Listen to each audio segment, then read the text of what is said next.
Pharma warrior channel पर आप सब लोगों का स्वागत है। आज हम बात करने वाले हैं पीसीआई मतलब pharmacy council of the India पर जो फार्मासिस्ट साथ ही साथ बहुत सारा पोस्ट में जो वैकेंसी आया है उसके बारे में डिटेल्स में बात करेंगे। साथ ही साथ आपको यहाँ पर दिखाएंगे कैसे आप उसमें अप्लाई भी कर सकते हैं और क्या टर्म्स एंड कंडीशन है इसमें अप्लाई करने के लिए। तो इसके लिए आपको आ जाना पड़ेगा pharmacy council of the India का ऑफिशियल वेबसाइट पर। उसके लिए आपको सर्च करना पड़ेगा www.pci.nic.in। उसके बाद ही आपको होम पेज पर आ जाना पड़ेगा। होम पेज पर आ जाने के बाद ही आप देख पाएंगे कुछ इस तरह का पेज आपके सामने ओपन होकर आएगा, जहां से आप click here to requirement notice पर आप क्लिक करके आपका पूरा डिटेल्स देख सकते हैं। साथ ही साथ आप इसमें नहीं देखना चाहते तो आपको यहाँ से वैकेंसी पर आ जाना है एंड वैकेंसी के आ जाने के बाद भी आप यहाँ से देख सकते हैं आपका यहाँ पर जो रिक्वायरमेंट नोटिस है उसका डिटेल्स। तो चलिए फर्स्ट आपको रिक्वायरमेंट नोटिस के बारे में बता देते हैं। यहाँ पर आप देख सकते हैं pharmacy council of the India का तरफ से एक नोटिस जारी किया गया है, जहाँ पर लिखा है pharmacy council of the India PCI is the statutory body working under the ministry of the health and family welfare Government of the India, New Delhi. Online application are invited to various position purely contractual basis which are available on PCT मतलब pharmacy council of the India का website पर आपको इसको देखने को मिल जाएगा। और इसमें आप अप्लाई करना चाहते हैं तो आपको 25 अक्टूबर के अंदर आपको इसमें अप्लाई कर लेना है। तो यहाँ पर अप्लाई करने के लिए जो टर्म्स एंड कंडीशन दिया गया है, मतलब आपको यहाँ पर अप्लाई करने के लिए कोई भी हार्ड कॉपी भेजना नहीं है, आप सिर्फ ऑनलाइन के जरिए यहाँ पर अप्लाई कर सकते हैं। और यहाँ पर आप कोई भी इन्फॉर्मेशन इनकॉम्प्लीट रख देते हैं और कोई भी इन्फॉर्मेशन आप गलत डालते हैं तो आपका जो कैंडिडेचर है, जो आपका एप्लीकेशन फॉर्म है वो रिजेक्ट हो जाएगा। कोई भी आपको सर्टिफिकेट यहाँ पर गलत नहीं डालना है, कोई भी कैनवासिंग रहेगा वो भी आपको यहाँ पर रिजेक्ट हो सकता है। तो आपको इसमें अप्लाई करने के लिए आपको जो ये गूगल फॉर्म का लिंक दिया गया है, जिसको आपको डिस्क्रिप्शन बॉक्स में भी देखने को मिल जाएगा, उससे आप इसको अप्लाई कर सकते हैं। तो चलिए आप आ जाते हैं इसका डिटेल्स जो नोटिफिकेशन है, डिटेल्स नोटिफिकेशन पर, जहाँ पर क्या एलिजिबिलिटी क्राइटेरिया है, कितना एलिजिबिलिटी चाहिए होगा, क्या कितना एक्सपीरियंस के जरिए आप इसमें अप्लाई कर सकते हैं, सब कुछ जानेंगे इस टर्म्स एंड कंडीशन वाली सेक्शन से। तो चलिए टर्म्स एंड कंडीशन में आ जाते हैं एंड यहाँ पर आपको दिखाएंगे यहाँ पर टर्म्स एंड कंडीशन क्या है, रिम्यूनरेशन क्या दिया जाएगा, मतलब सैलरी कितना प्रोवाइड किया जाएगा, और यहाँ पर हायरिंग किसके लिए किया जा रहा है, आपका जॉब रोल क्या रहने वाला है इसके ऊपर। तो आप यहाँ पर देख सकते हैं आपका जो पोस्ट है, पोस्ट का नाम है adviser policy bureau. Adviser policy bureau के लिए आपको यहाँ पर लिया जा रहा है। यहाँ पर जो टोटल पोस्ट है वो 1 पोस्ट है, जिसके लिए आपको मंथली जो सैलरी दिया जाएगा वो 1 लाख रुपीज़ आपको पे किया जाएगा आपको यहाँ पर काम करने के लिए। तो जो कि 1 ईयर का कॉन्ट्रेक्चुअल बेसिस में आपको लिया जाएगा। इसके लिए आपको जो एजुकेशन क्वालिफिकेशन की जरूरत है वो है PhD in pharmacy with under graduate and post graduation, मतलब एम फार्म और फार्मडी रहेगा तो आप इसमें एलिजिबल हो। साथ ही साथ आपको बी फार्म भी रहेगा तो आप इसमें अप्लाई कर सकते हो। तो यहाँ पर जो एक्सपीरियंस चाहिए होगा वो है मिनिमम 15 ईयर्स आपको पोस्ट क्वालिफिकेशन एक्सपीरियंस चाहिए होगा। कोई भी teaching research regulatory out of the which 5 years should be in the administrative responsibility, मतलब आपको एडमिनिस्ट्रेटिव रिस्पॉन्सिबिलिटी को संभालना है तभी आप इसमें अप्लाई कर सकते हैं। तो यहाँ पर जो आपका एज लिमिट चाहिए होगा वो 50 ईयर्स तक आप इसमें अप्लाई कर सकते हैं। और यहाँ पर जो आपको टीनेजर के लिए लिया जा रहा है वो 1 ईयर के कॉन्ट्रेक्चुअल बेसिस में लिया जा रहा है। तो यहाँ पर जो एसेंशियल स्किल है उस है proficiency in farming policies and scheme as per the provision of the pharmacy act 1948 various regulatory made of the thereunder. Means आपको फार्मेसी काउंसिल का रूल्स एंड रेगुलेशन जानना पड़ेगा, मैनेजमेंट करना पड़ेगा आपको amendment of the pharmacy act के regulation को। साथ ही साथ आपको यहाँ पर जो प्रेजेंट मिनिस्ट्री है अदर जो डिपार्टमेंट है उसमें आपको काम कैसे करना होता है वो उसको जानना पड़ेगा। Management of the various meeting of the council का जो मीटिंग रहता है उसको आपको कंडक्ट करना पड़ेगा। And management of the RTI court case public grievance को आपको देखना पड़ेगा। और यहाँ पर provide supporting data preparation of replies to parliament question, आपको जो पार्लियामेंट से जो क्वेश्चन आता है उसको आपको प्रॉपर तरीके से रिप्लाई देना पड़ेगा। ये तो यहाँ पर एसेंशियल स्किल करके दिया गया है, बट मुझे लगता है ये वाला है जॉब रोल, यहाँ पर आपको इस पोजीशन के लिए लिया जा रहा है, इस वाले काम को आपको करना पड़ेगा। तो छोड़िए जो लिखा है वही पढ़ लेते हैं। यहाँ पर एसेंशियल जो स्किल के बारे में बताया है उसके बारे में देख लेते हैं। तो यहाँ पर और भी दिया गया है, एलोकेट होता है कोई भी काम आपका कंपोनेंट अथॉरिटी से एलोकेट होता है तो वो भी आपको यहाँ पर करना पड़ेगा। तो यहाँ पर डिजायरेबल जो स्किल का ज़रूरत है, मतलब आपको जो स्किल होना ही चाहिए इसमें अप्लाई करने के लिए वो है फ्लुएंसी इन इंग्लिश, आपको इंग्लिश बोलना चाहिए अच्छे से। Proficiency in verbal and written communication, English के ऊपर आपका प्रोफिशिएंसी होना चाहिए, आपका इंग्लिश ग्रामर एंड रिटन के ऊपर नॉलेज होना चाहिए। Modern management technique computer application के ऊपर एंड एक्सपीरियंस होना चाहिए computer based survey and wide range of the cognitive measure और एजुकेशन मेजर को। तो ये तो रही आपका एडवाइजर ब्यूरो का वैकेंसी के बारे में। नेक्स्ट आ जाता है आप टेक्निकल ऑफिसर अप्रूवल ब्यूरो के वैकेंसी के बारे में, जहां पर आपको 18 पोस्ट देखने को मिल जाएगा। तो यहाँ पर आपको अप्लाई करने के लिए आप 70,000 पर मंथ बेसिस में आपको सैलरी प्रोवाइड किया जाएगा। यहाँ पर जो टोटल पोस्ट है वो 18 पोस्ट है, और यहाँ पर एलिजिबिलिटी क्राइटेरिया जो है वो आपको PhD होना चाहिए, साथ ही साथ आपको under graduate and post graduation degree भी होना चाहिए। मतलब आपको एम फार्मा बी फार्मा के साथ साथ आपको PhD भी करना है इसमें अप्लाई करने के लिए। और यहाँ पर जो एक्सपीरियंस का रिक्वायरमेंट है वो है 5 ईयर्स का एक्सपीरियंस चाहिए, कोई भी teaching, research, regulatory and hospital pharmacy के ऊपर, तभी आप इसमें अप्लाई कर सकते हैं। और यहाँ पर प्रेफरेबल दिया जाएगा कोई भी बंदे का यहाँ पर 2 ईयर्स का एक्सपीरियंस रहता है एडमिनिस्ट्रेशन के ऊपर, तब प्रेफरेंस मिलेगा इसमें अप्लाई करने के लिए। तो यहाँ पर आपको जो टर्म्स कंडीशन में लिया जा रहा है वो आपको 1 ईयर्स का टर्म्स टीनेजर पे लिया जा रहा है, जो कि कॉन्ट्रेक्चुअल पोस्ट है। और यहाँ पर जो एसेंशियल स्किल के बारे में बताया गया है, जो कि मुझे लगता है यहाँ पर जॉब रोल है, उसके ऊपर बात कर लेते हैं। यहाँ पर management of the approval process pharmacy institution under the pharmacy act 1948 and regulation made thereunder which include evaluating the inspection report, office note for the any sorting and prepare the agenda। मतलब आपको जितना भी pharmacy council के India का अंदर जो pharmacy college रहता है उसका पूरा इंस्पेक्शन करना पड़ेगा, एंड उसका ऊपर क्या कुछ शॉर्टेज है, क्या कुछ है, उसका ऊपर रिपोर्ट तैयार करना पड़ेगा। ये आपका जॉब रोल रहने वाला है।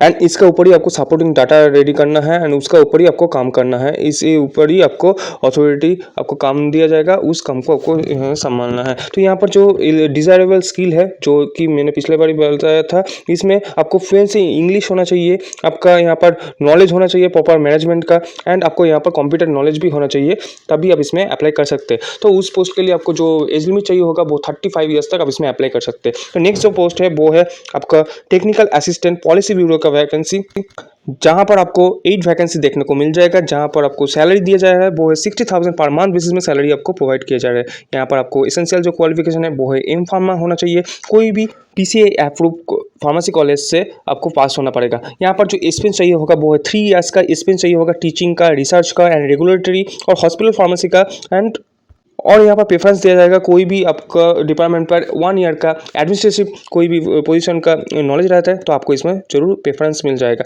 तो यहाँ पर जो आपको एज लिमिट चाहिए होगा वो 30 ईयर्स तक आप इसमें अप्लाई कर सकते हैं। यहाँ पर भी आपको जो टीनेजर के लिए दिया जाए वो है 1 ईयर्स का टीनेजर पर।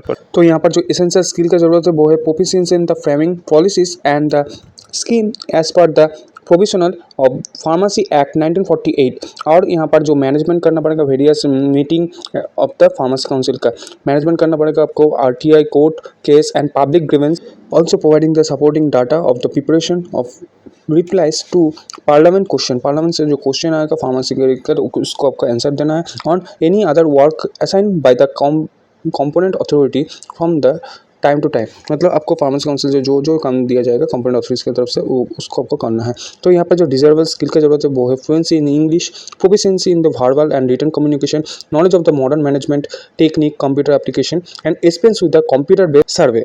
तो नेक्स्ट जो पोस्ट के बारे में बात करने वाले वो है टेक्निकल असिस्टेंट का पोस्ट, जहाँ पर आपको 3 पोस्ट देखने को मिल जाएगा, जहाँ पर आपको सैलरी पर मंथ बेसिस में 60,000 करके दिया जाएगा। और यहाँ पर भी आपको 1 ईयर का टीनेजर पर लिया जा रहा है, और यहाँ पर जो एज लिमिट चाहिए होगा वो 30 ईयर्स का ज़्यादा नहीं होना चाहिए। तो यहाँ पर आपको एजुकेशन क्वालिफिकेशन का जो जरूरत है वो है फार्मडी करना पड़ेगा आपका कोई भी इंस्टीट्यूशन पे जो कि फार्मेसी एक्ट 1948 के अंदर आता है, और साथ ही साथ आपको 3 ईयर्स का एक्सपीरियंस चाहिए होगा कोई भी teaching, research, regulatory, hospital pharmacy के ऊपर। साथ ही साथ 1 ईयर का आपका एडमिनिस्ट्रेटिव पोजीशन पर हो तो बेटर रहेगा यहाँ पर इस जॉब को पाने के लिए। तो यहाँ पर जो एसेंशियल स्किल का जरूरत है वो है implementation of the pharmacy practice regulation 2015, preparation of the prescription and education regulation, RTI of the public grievance, providing supporting data for the preparation of replies to the parliament question, any other work assigned by the component authority from time to time। and यहाँ पर जो deservable skill का जरूरत है वो है proficiency in English, proficiency in the verbal and written communication, knowledge of the modern management technique and computer application.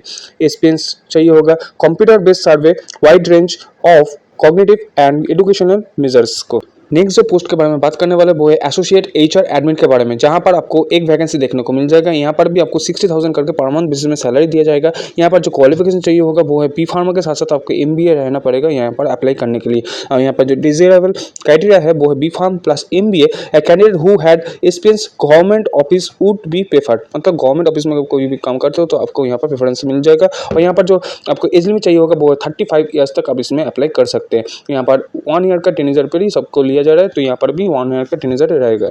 तो यहाँ पर आपको मेंटेन एम्प्लॉय को रिकॉर्ड को मेंटेन करना है, अपडेट एचआर डाटाबेस को, assist payroll preparation by the providing relevant data like absence, bonus, leaves, prepare the paperwork for HR policies and procedures, process employee request and provide the relevant information, collaborate with the recruiter, manage the department's telephone center and address the queries accordingly, prepare reports and presentation for internal communication and desirable जो skill चाहिए होगा वो है fluency English and proficiency in the verbal and written communication, साथ ही आपको computer का knowledge होना पड़ेगा इसमें अप्लाई करने के लिए। तो नेक्स्ट जो वैकेंसी के बारे में बात करने वाला है वो है OSD टू प्रेसिडेंट, मतलब आपको फार्मेसी काउंसिल से प्रेसिडेंट तक आपको जो बात पहुंचना है उसके बारे में यहाँ पर जो पोस्ट है, यहाँ पर टोटल पोस्ट है आपको 1 पोस्ट। यहाँ पर आपको जो सैलरी प्रोवाइड किया जा रहा है वो 1 लाख पर मंथ बेसिस में आपको सैलरी प्रोवाइड किया जा रहा है। यहाँ पर जो एजुकेशन क्वालिफिकेशन की जरूरत है वो फॉर्म PCI अप्रूव इंस्टीट्यूशन से अब इन्फॉर्म करना है। और यहाँ पर अप्लाई करने के लिए जो एक्सपीरियंस चाहिए होगा वो 5 ईयर्स का एक्सपीरियंस चाहिए होगा, कोई भी एकेडमिक